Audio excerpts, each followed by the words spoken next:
Hello बच्चों, तो चलिए आज हम लोग शुरुआत करते हैं next part of the NLM. अगर मैं बात करूं इस पे कि आज हम लोग क्या करने वाले हैं, आज हम लोग बात करने वाले हैं इक्विलिब्रियम के बारे में। अब इक्विलिब्रियम क्या होता है? किसी भी बॉडी पे अगर नेट फोर्स जीरो हो रहा है, यानी किसी का कोई बॉडी है जो मोशन नहीं कर रहा है, वो अपने जगह पे रेस्ट पे है, तब हम ये कह सकते हैं कि वो बॉडी इक्विलिब्रियम में है। यानी कि अगर मैं थोड़ा देर आपको नॉर्मली ऐसे समझाऊं, सपोज करें कि आपके पास यहां पे एक बॉडी है, मान लीजिए कि ग्राउंड पे एक बॉडी रखा हुआ है, इसके पास एक m मास का बॉडी है, तो क्या ये बॉडी इक्विलिब्रियम पे है? तो अगर ये बॉडी मोशन नहीं कर रहा है तो यस, ये डेफिनेटली इक्विलिब्रियम पे है।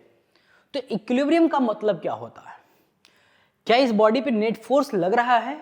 तो जवाब है हाँ, इस पे नेट फोर्स लग रहा है, लेकिन इसका नेट फोर्स जीरो हो रहा है। मतलब टोटल लगने वाला फोर्स इस बॉडी पे जो लग रहा है वो जीरो है, यानी कि net force sum of all forces इस बॉडी पे वो है जीरो। तो देखते हैं कि इस बॉडी पे आखिर कितने फोर्सेस लग रहे हैं। एक फोर्स लग रहे हैं जीरो, जो कि है mg नीचे डाउनवर्ड डायरेक्शन में। एक जो काउंटर बैलेंस इसको अभी देगा वो है नॉर्मल फोर्स, ये ऊपर में। इस बॉडी पे अभी फिलहाल में दो ही फोर्स लग रहा है, एक mg और एक नॉर्मल। ये दोनों आपस में एक दूसरे को बैलेंस कर रहा है, तभी ये बॉडी ना तो ऊपर जा रहा है ना तो नीचे जा रहा है। और अगर ये बॉडी बैलेंस नहीं हो रहा होता तो या तो ये बॉडी जमीन में तोड़ता हुआ धसाता हुआ अंदर लेके जा रहा है, या फिर नॉर्मल बड़ा हुआ तो ये हवा में उड़ने लग जाता है। तो दो ही पॉसिबिलिटीज हो सकती हैं, और कोई इस पे कोई तीसरा फोर्स अभी फिलहाल नहीं लग रहा है। और अगर हमें नहीं पता होता कि लग रहा है कि नहीं लग रहा है, तो एक और फोर्स देख रहे थे, उसको बोलते हैं रोटेटिंग फोर्स, रोलिंग फोर्स। यानी कि क्या पता, ऐसा तो नहीं है कि जो टॉर्क लग रहा है जिसकी वजह से वो घूम भी सकता हो, ऐसी कोई संभावना यहां नहीं है फिलहाल। लेकिन अगर इसकी जगह पे गेंद होता तो अब हम काउंटर बैलेंस तो कर रहे होते, नॉर्मल mg, ये तो सही बात है, लेकिन हो सकता है कि कुछ इस पे टॉर्क भी लग रहा है जिसकी वजह से वो गोल गोल घूम भी रहा होगा। तो हमें ये चेक करना पड़ेगा कि केवल लीनियर फोर्स जो है वही जीरो हो रहा है या टॉर्क भी जीरो हो रहा है। देखिए, मैं इक्विलिब्रियम की बात कर रहा हूं। इक्विलिब्रियम का मतलब होता है जहां पे रेस्ट जो मास है या कोई बॉडी है वो जीरो होनी चाहिए। तो जीरो होने के लिए उस बॉडी पे आखिर क्या चेक करना होगा? तो आपको दो चीज चेक करनी है। पहली बात कि उस पे नेट एक्सटर्नल फोर्स जो है उस बॉडी पे वो जीरो होनी चाहिए, यानी कि लीनियर फोर्स। कौन सी फोर्स? Linear force. और नेट टॉर्क जो है उस पे जीरो होनी चाहिए। अब टॉर्क का मतलब एंगुलर फोर्स। जो कोई भी बॉडी पे जब आप फोर्स लगा रहे हैं और उसके वजह से वो गोल गोल घूम जा रहा है या चल रहा है या मोशन हो रहा है एंगुलर वे में, तो उस फोर्स को हम लोग बोलते हैं टॉर्क। भाई अगर आप देखो इस वाले पार्ट में अगर मैं बात करूं तो यहां पे घूमने वाला कोई इफेक्ट अपने आप नहीं लगेगा, आपको लगाना पड़ सकता है।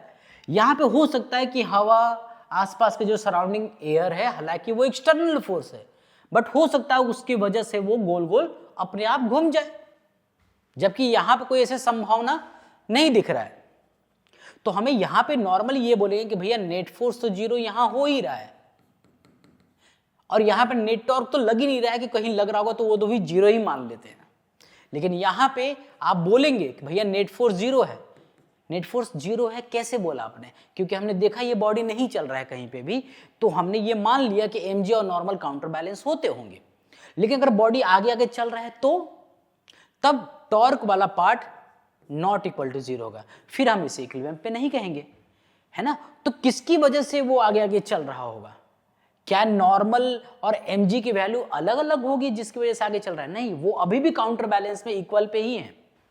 अगर गेंद आगे जा रहा है तो mg और नॉर्मल बराबर ही हैं, इसमें कोई अंतर वाली बात नहीं है। लेकिन जो एक्सटर्नली एक्स्ट्रा कोई फोर्स इधर से लगा रहा है जिसकी वजह से वो गोल गोल घूम रहा है, उसको हम लोग बोल रहे हैं टॉर्क। जब आप किसी भी बॉडी पे फोर्स लगा रहे हैं और फोर्स लगाते ही वो बॉडी घूमने लग जाए, एंगुलर पोजीशन चेंज होते चला जाए, तब वो निश्चित तौर पे टॉर्क लग रहा होगा उस बॉडी पे, यही मानते हैं अपन। ठीक है, आई गेस आपको यहां पे समझ में आ गया होगा, एक बार फिर से रिपीट कर देता हूं मैं। इक्विलिब्रियम का मतलब होता है किसी भी बॉडी पर नेट फोर्स जीरो हो जाए, और net force zero, net torque zero हो जाए, तब हम मानेंगे कि वो बॉडी इक्विलिब्रियम पे है। अगर कोई बॉडी इक्विलिब्रियम पे है, इसका मतलब ये नहीं होता है कि उस पर फोर्स ही नहीं लग रहा है। कोई भी बॉडी अगर आप स्पेस में रख रहे हैं तो कहीं ना कहीं फोर्स लग रहा है, उस पर ग्रेविटी तो लगा ही रही है।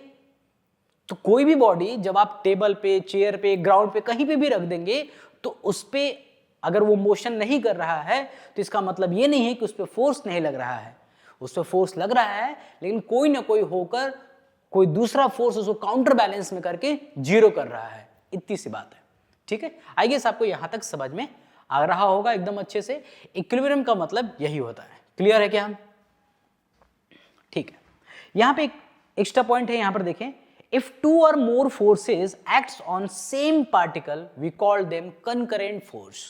अगर कोई बॉडी है जिसपे दो या दो से अधिक फोर्सेस सेम टाइम पे सेम बॉडी पे लग रहा है, तो हम उस फोर्स को बोलेंगे concurrent force। जैसे अगर मैं बात करूं कि कोई बॉडी है, उस पे इधर से भी कोई फोर्स लगा रहा है, इधर से भी कोई फोर्स लगा रहा है, इधर से भी कोई फोर्स लग रहा है, इधर से भी कोई फोर्स लग रहा है। लेट्स से मैंने ऐसे रैंडम बना दिया, ऑन द सेम टाइम पे लग रहा है, तो हम इसको बोल सकते हैं ये कंकरेंट फोर्सेस है। देखो, दो तो फोर्स हमेशा लगता है ना, mg और नॉर्मल, अगर ग्राउंड पे रखा हुआ है तो नॉर्मल लगेगा ही लगेगा। हालांकि मैं अभी कांटेक्ट फोर्स की भी चर्चा अभी आगे करने वाला हूं कि नॉर्मल फोर्स क्या होता है, कांटेक्ट फोर्स क्या होता है, उसकी बात करने वाला हूं। आइए बात करते हैं लेमिस थ्योरम को लेकर। देखिए, इक्विलिब्रियम मैं मान रहा हूं कि आपको एकदम अच्छे से क्लियर हो गया है। इक्विलिब्रियम मैं मान रहा हूं कि आपको समझ में अगर अच्छे से आ गया है कि इक्विलिब्रियम का मीनिंग क्या होता है, मतलब क्या होता है। तो नेक्स्ट हम लोग बात करेंगे लेमिस थ्योरम में। अब लेमिस थ्योरम क्या होता है भैया? अगर किसी भी बॉडी पे सेम टाइम पे फोर्सेस लग रहे हैं, और अगर फोर्स कुछ इस तरह से लग रहा है, एग्जांपल मान लेते हैं कोई एक बॉडी है, इस पे इधर से भी फोर्स कोई लग रहा है, इसको अपनी ओर खींच रहा है, कोई इधर से खींच रहा है और कोई इधर से खींच रहा है। इस बॉडी को मान लेते हैं कि इस बॉडी को लगभग 3 लोग अलग अलग डायरेक्शन में खींच रहे हैं। कुछ फोर्स लगाकर F1, F2 और F3 फोर्स लगा के खींच रहे हैं। इस बॉडी को 3 लोग मिलकर खींच रहे हैं एट द सेम टाइम, अलग अलग नहीं है, सेम टाइम पे 3 लोग फोर्स लगा के खींच रहे हैं। और अगर खींच रहे हैं तो इनका कुछ ना कुछ एंगल होगा। लेट से हम इसको एंगल अल्फा, इसको बीटा और इसको गामा कह देते हैं।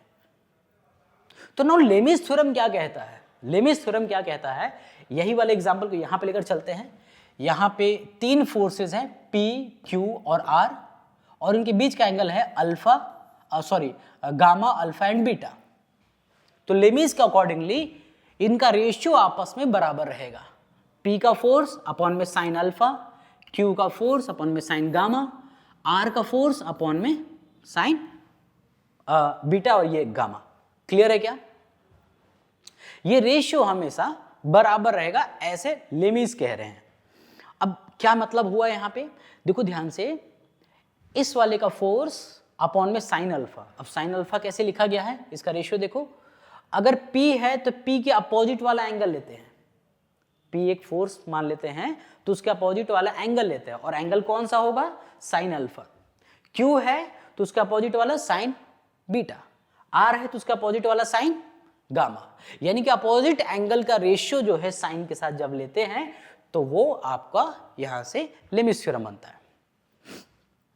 ठीक है, अब ये लेमिस थ्योरम तो आप समझ गए, लेकिन आपको ये चीज समझना होगा कि इसको यूज कहां करते हैं, इसका इस्तेमाल कहां करते हैं। तो अभी हम लोग आगे में पार्ट में क्वेश्चंस कराएंगे आपको, और लेमिस थ्योरम के मेथड से आपको करके बताएंगे कि वो क्वेश्चन कैसे हो रहा है।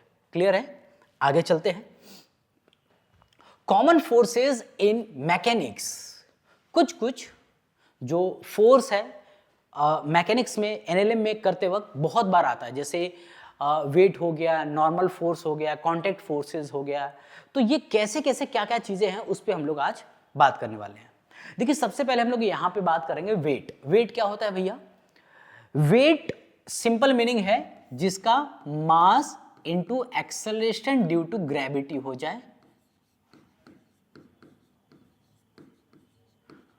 उसे हम वेट कह देंगे। सिंपल मीनिंग वेट क्या है? मास के साथ एक्सेलरेशन को जोड़ दिया जाए। एक्सेलरेशन कौन सा? एक्सेलरेशन ड्यू टू ग्रेविटी, ठीक है, उसको हम लोग वेट कहेंगे। आइए थोड़ा सा और समझते हैं अच्छे से।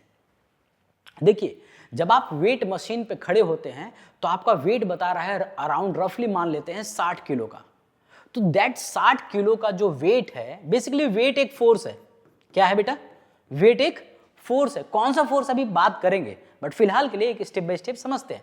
वेट एक फोर्स है और फोर्स मान लीजिए आप आए 60 kg। हालांकि वेट तो न्यूटन में होना चाहिए, अगर फोर्स है तो न्यूटन में होना चाहिए, लेकिन हम लोग केजी में क्यों बोलते हैं? ऐसे बोलचाल की भाषा है, ठीक है। हाँ, इस पे भी अभी चर्चा करने वाले हैं, इसलिए स्टेप बाय स्टेप सारी चीजें बात कर रहे हैं। वेट एक फोर्स है, यानी कि अगर आप कोई वेट मशीन पे वेट तौलते हैं तो आप बोलते हैं उसमें 60 किलो का है। तो समझिए ध्यान से, 60 किलो है, मैं मान लेता हूं अभी 60 न्यूटन है, तो इसमें दो चीज होगा, मास होगा और एक्सेलरेशन होगा। और आप सब जानते हैं कि acceleration due to gravity on Earth surface 10 होता है। तो आपका एक्चुअली जो मास है वो है 60/10 यानी 6 किलो।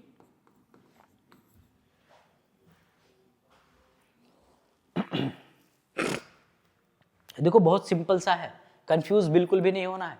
देखिए मैं क्या कह रहा हूं, मैं ये बोल रहा हूं कि जो वेट है वो एक फोर्स है, और फोर्स की अगर मैं बात करूं, वेट की बात करूं तो वेट हो गया आपके पास मास इनटू एक्सेलरेशन। लेकिन कौन सा acceleration? Acceleration due to gravity. Acceleration due to gravity. जिस प्लैनेट पे हैं उसके द्वारा जो ग्रेविटेशनल पुल होता है वही आपको यहां पे एक्सेलरेशन ड्यू टू ग्रेविटी में रखना है, ठीक है, उसको हम लोग कहेंगे। आइए कुछ पॉइंट्स को भी देखते हैं। Weight is the gravitational force with which the earth pulls on the object, वो अपनी ओर खींचता है। The weight of an object can be written as acceleration due to gravity and mass of object. Mass of object. Clear है? तीसरा, which is always directed towards the center of the earth. ये तीन चीजें हैं, बहुत सीधी सी बात है कि अगर थोड़ा सा और समझ लेते हैं। मान लीजिए कि आप अर्थ पे खड़े हैं तो आपका कुछ न कुछ मास तो होगा ही, तो नीचे mg लगती है। ये जो mg हम लोग लगाते हैं यही दरअसल वेट होता है। और वेट मशीन पे अगर आप यहाँ पे वेट मशीन पे लगा के खड़े हो जाए तो आपका वेट ऊपर नॉर्मल बताता है, यानी कि जो नॉर्मल होता है कांटेक्ट की, अभी हम लोग आगे बात कर रहे हैं, जब नॉर्मल होता है तो वो आपका वेट मशीन में रीडिंग बताता है कि भैया ये रीडिंग है इसकी। क्लियर है? तो यहाँ पे हम लोग लिखते हैं कि जो नॉर्मल होता है वो mg के बराबर होगा, क्योंकि आप ना तो नीचे जा रहे हैं ना तो ऊपर आ रहे हैं, यानी कि नॉर्मल जो है mg के बराबर होगा। ऊपर वाला फोर्स बराबर नीचे वाला फोर्स। यार एकदम समझ में आना चाहिए। वेट क्या है, एकदम रिकैप करो थोड़ा सा फटाफट जल्दी से। वेट क्या है? एक तरह का फोर्स है जो लिखते हैं mass into acceleration due to gravity में, यानी कि जो mg होता है वही वेट होता है, सीधी बात। अगर मैं बात करूं कि वेट को क्या न्यूटन में लिखना चाहिए, बिल्कुल लिख सकते हैं, कोई दिक्कत नहीं है, बट यूजुअली वेट को केजी में लिख लेते हैं, लेकिन वो बोलचाल की भाषा में लिख लेते हैं। कई बार क्वेश्चन में ऐसे आ जाता है, लेकिन अगर कहीं पे वेट और केजी एक साथ आ रहा है मतलब वो न्यूटन ही कह रहा है, उसमें आप निश्चिंत हो जाओ, इसमें कोई घबराने वाली बात नहीं है। तो क्या मास तो केजी में रहेगा ना, उसमें कोई कंफ्यूजन थोड़ी है। मास का क्या होगा यूनिट? केजी। लेकिन कई लोग इसको बोलने के चक्कर में बोलचाल में या फिर क्वेश्चन के लैंग्वेज में ऐसे आ जाता है कि वेट जो है वो एक तरह के यूनिट में केजी में लिख देते हैं, लेकिन वो होना न्यूटन चाहिए। ठीक बात है?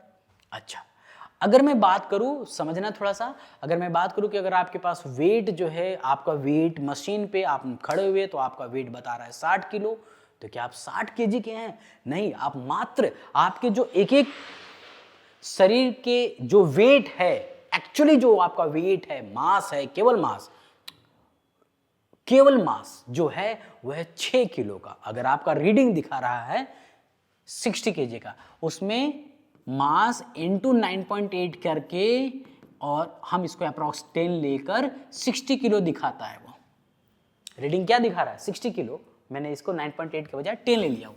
आप कंफ्यूज बिल्कुल भी मत होना, जी की वैल्यू 10 लिया है मैंने, है ना, वैसे 9.8 होता है। तो A इज इक्वल टू 60/10 यानी कि 6 kg का आपका। तो अगर कोई आपको ये कहता है कि आप 100 किलो के हैं तो आप घबराओ मत, मात्र आप 10 किलो के हैं बस। अगर आपका वेट मशीन में दिखा रहा है 100 किलो के तो आप घबराइए मत, आप सिर्फ 10 किलो के हैं बस। यस और नो, क्लियर है? चले आगे। आगे नॉर्मल फोर्स क्या होता है? बहुत बढ़िया। नॉर्मल फोर्स क्या होता है? देखिए, कोई भी सरफेस पे जब आप खड़े हैं या कोई भी बॉडी सरफेस पे रखेंगे तो उन दोनों में आपस में कांटेक्ट होगा, ठीक है। जब दोनों बॉडी को आपस में रखेंगे तो एक कांटेक्ट फोर्स आएगा, ठीक है। कांटेक्ट फोर्स आएगा। लेट से मैं समझाता हूं थोड़ा सा।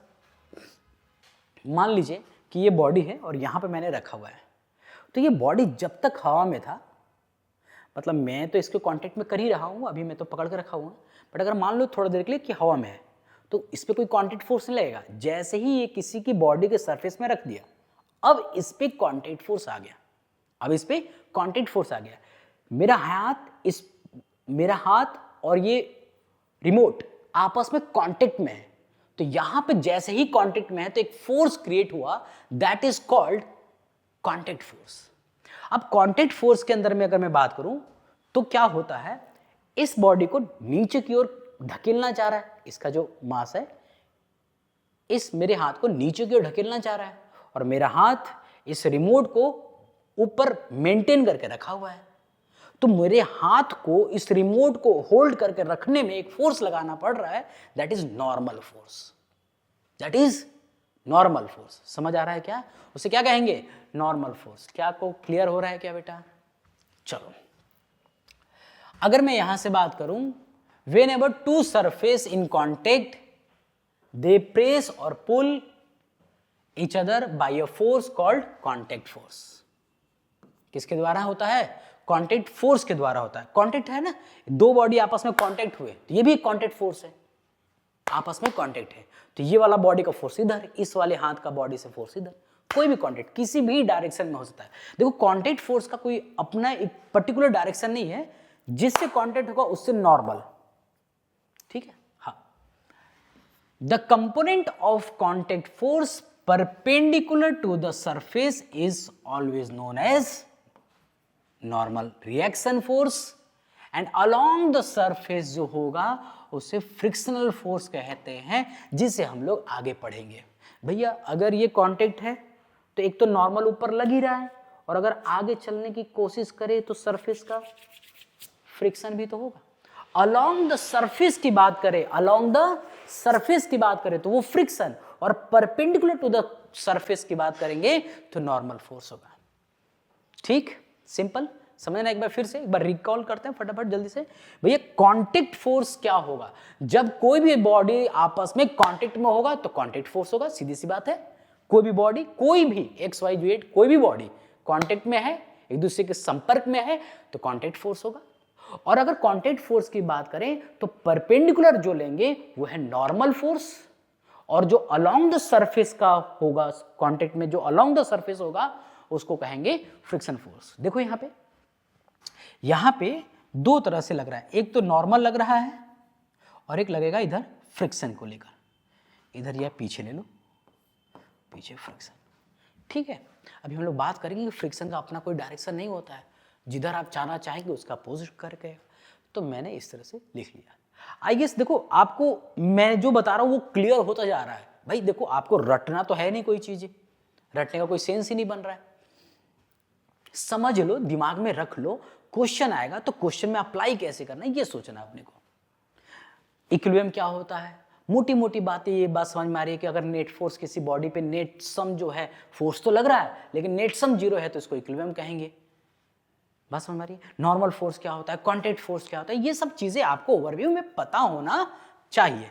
क्लियर है क्या? चले आगे। Next, representation of normal force. अब नॉर्मल फोर्स को रिप्रेजेंट कैसे करते हैं, अलग अलग टाइम के लिए अलग अलग में देखने। यहाँ पे मान लो कि यहाँ पे कोई एक रॉड है, वो सरफेस से कांटेक्ट है तो नॉर्मल फोर्स सरफेस के परपेंडिकुलर, जिससे कांटेक्ट है उससे परपेंडिकुलर। ये यहां से है तो इसका परपेंडिकुलर, ये यहां से है तो इसका परपेंडिकुलर, इस वाले पार्ट में यहां से है तो इसका परपेंडिकुलर, यहां से कनेक्ट है तो यहां जहां जहां टच होगा, जिस बॉडी से टच हो रहा है उस सरफेस से लेकर नॉर्मल में आएगा। जैसे कोई इस टाइप का है तो इसके दो कंपोनेंट बनेंगे, इधर भी और इधर भी, नेट रिजल्टेंट इधर आएगा कॉन्टेक्ट में। ठीक है, कर लोगे, कोई दिक्कत तो नहीं है भाई। कॉन्टेक्ट फोर्स ही तो देखना है, तो कॉन्टेक्ट फोर्स जहां जहां कनेक्ट होगा उस सरफेस से जिससे कनेक्ट किया हुआ है, जिससे टच किया हुआ है, उस बॉडी पे फोर्स परपेंडिकुलर आएगा। ठीक, चलो आगे। नेक्स्ट इंपॉर्टेंट पॉइंट्स क्या क्या है, normal force will perpendicular to the surface, ये हम लोग बात कर ही चुके हैं, टिक करते हैं हम इसको। नॉर्मल रिएक्शन इज पुशिंग, वो हमेशा नॉर्मल पुल तो नहीं कर सकता है, वो हमेशा एक दूसरे को पुश ही करेगा। ठीक है, जैसे अगर मैंने यहां पे रखूं तो ये वाला हमेशा उसको ऊपर की ओर धक्का देगा, बिल्कुल सही बात है। If perpendicular to the surface of contact cannot be drawn, the normal force will act perpendicular to the surface of the body, बिल्कुल सही बात है। The number of normal force acting on the body depends upon the number of points और surface of contact। जितनी जगह पे surface पे contact होगा उतनी जगह पे normal force आता जाएगा। एक जगह कनेक्ट है तो एक ही होगा, दो है तो दो है, यहां केवल कनेक्ट होता ऊपर नहीं होता तो एक ही नॉर्मल फोर्स, यहां पे दो जगह कनेक्ट है दो जगह है दो, एक यहां भी एक ही है, दो नहीं है, इसका कंपोनेंट हमने बना रखा है, इसमें है तो एक ही, इसके नॉर्मल, इसके दो कंपोनेंट बना लिया। क्लियर है, आई गेस आपको क्लियर हो रहा होगा। बहुत सिंपल सी बात कर रहे हैं अपन, और ऐसे ही सिंपल ही होता है, कोई डिफिकल्ट नहीं है, बहुत सिंपल सी है भैया।